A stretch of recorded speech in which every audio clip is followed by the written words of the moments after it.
একটা প্রশিক্ষণ বিমান আকাশে নেমেছিল মাত্র কয়েক মিনিট, কিন্তু সেই কয়েক মিনিটেই সবকিছু বদলে গেল শত শত শিশুর জন্য। দুপুর 1:20 উত্তরা মাইলস্টোন কলেজের স্কুল শাখার ক্লাসরুমে তখন শিশুদের কচিকণ্ঠে ছড়ে ছড়ে শব্দ, হোমওয়ার্কের ব্যস্ততা আর মাঝে মাঝে কারো কান্না। হঠাৎই এক বিকট শব্দ, ভবন কেঁপে উঠল যেন ভূমিকম্পে। আকাশ থেকে ছুটে এলো আগুনের মোড়া এক যুদ্ধ বিমান।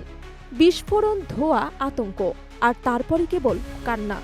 দৃশ্যটা যেন কোনো যুদ্ধ বিধ্বস্ত এলাকার মতো, কিন্তু ঘটনাস্থল ছিল রাজধানীর প্রাণকেন্দ্রে এক স্কুল।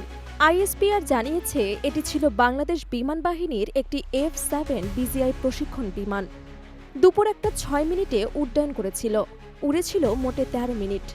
তারপর নিয়ন্ত্রণ হারিয়ে সোজা স্কুল ভবনের ওপর। এই ভবনে ছিল নার্সারি থেকে তৃতীয় শ্রেণীর ক্লাস। 100 থেকে 150 জন শিশু তখন ক্লাসে ছিল। বিস্ফোরণের পর মুহূর্তে ভবনে আগুন ধরে যায়।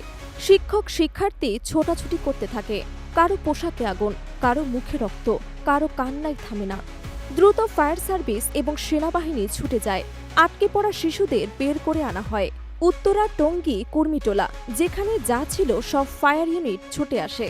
সন্ধ্যার মধ্যেই আগুন কিছুটা নিয়ন্ত্রণে আসে, কিন্তু তখনও ধোঁয়ায় ঢেকেছিল আকাশ। বার্ন ইনস্টিটিউটে ভর্তি করা হয়েছে অন্তত 60 জন আহতকে। অনেকেই দগ্ধ, অনেকের দেহ ছিন্ন ভিন্ন। ঢাকার অন্য হাসপাতালগুলোতেও ভর্তি করা হয়েছে অনেককেই। মৃত্যুর সংখ্যা বাড়ছে, অন্তত 2 জন নিহত।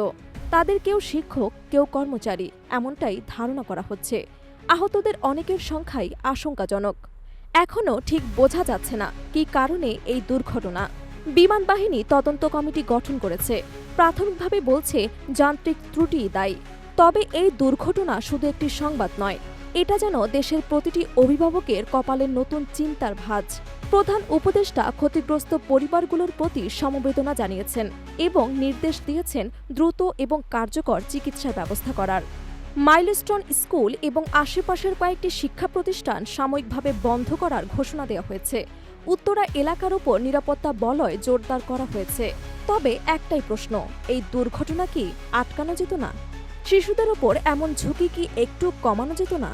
আজ হয়তো তারা শুধু পড়াশোনা করতে গিয়েছিল, কেউ ফিরেছে হাসপাতালে, কেউ আর ফিরবে না। এই ট্র্যাজেডি ভবিষ্যতের জন্য বড় এক শিক্ষা। শুধু প্রযুক্তির ওপর ভরসা নয়, জীবন বাঁচানোর প্রস্তুতিও সমান জরুরি।